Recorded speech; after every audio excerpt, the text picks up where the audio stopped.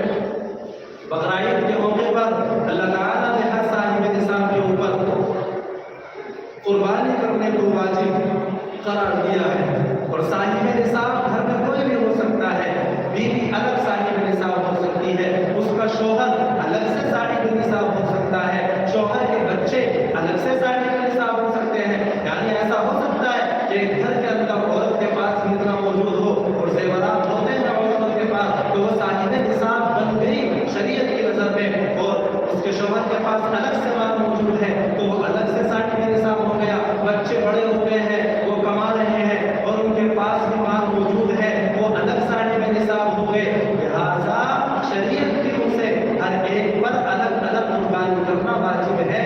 گھر میں جتنے ممبر ہیں اگر سارے صاحب نصاب ہیں شریعت کی نظر میں تو سب کو بقرعید کے موقع پر اپنا اپنا حصہ الگ الگ کرنا چاہیے. ہمارے یہاں یہ رواج چل گیا ہے کہ جی گھر کے ذمہ دار تو یہ ہے فلاں جو بڑے ہیں گھر کے یہ قربانی کریں گے اور سب کی طرف سے بس یہی قربانی کافی ہو جائے گی. یہ غلط بات ہمارے ذہن کے اندر بیٹھ گئی ہے. اس کی قربانی ادا ہوگی، بس آپ کی والی جو قربانی ہے وہ آپ کے ذمہ جھوٹی کو باقی رہے گی. اس لیے ضرور دیکھ لینا چاہیے کہ کون کون صاحب نصاب ہے. جو ہیں وہ سب اپنا اپنا حصہ لیں اور ہر ایک اپنے اپنے حصے کی قربانی کرے.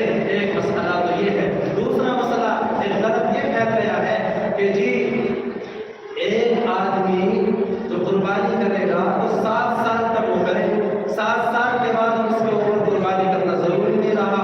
ایک غلط مسئلہ ہمارے سماج کے اندر رائج ہو گیا ہے کہ جی یہ جو زید کے ابو ہیں یہ تو 7 سال سے قربانی کر رہے ہیں، ان کے تو 7 حصے پورے ہو گئے، اب چلو ان کی امی کی طرف سے آپ کرتے ہیں. پھر امی کے بھی 7 حصے پورے ہو گئے تو اس کے بعد کسی اور کے 7 حصے پورے کریں گے.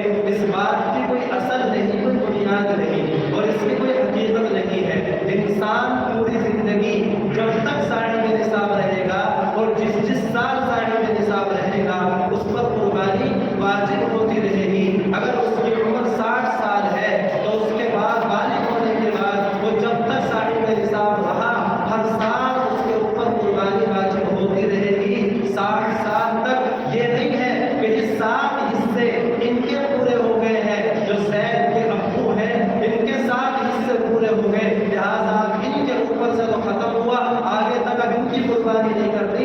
یہ غلط مسئلہ ہے. جیسا اپنے ذہن سے نکال دیں، گھر میں جو جب صاحب نصاب ہوگا تب تک قربانی کرنی ہوگی. اگر کسی سال ایسا ہوا کہ کوئی بھی صاحب نصاب نہیں تھا گھر کے اندر، نہ باپ صاحب نصاب، نہ آپ کی والدہ صاحب نصاب، نہ آپ صاحب نصاب، کوئی بھی نہیں، حالات خراب ہو گئے اور اس طرح کے حالات آ گئے کہ ایک کے پاس بھی اتنا انتظام نہیں ہے تو پھر اس سال کسی پر بھی قربانی کرنا واجب نہیں ہوگا. کچھ لوگ یہ سمجھتے ہیں کہ جی ہمیں قربانی کرنی چاہیے، ہر سال کرتے چلے آئے ہیں لہٰذا اس سال کوئی انتظام نہیں، چلو کہیں سے قرض وغیرہ لے کر قربانی کر لیتے ہیں ورنہ بڑی نام کٹ جائے گی اور بڑے خاندان والے تعانے دیں گے. تو یاد رکھو کہ شریعت کی روح سے تو اس پر کچھ واجب نہیں ہے اور آپ اللہ کی رضا کے لیے قربانی کر رہے ہیں نہ کہ کسی انسان کو خوش کرنے کے لیے. اللہ فرماتا ہے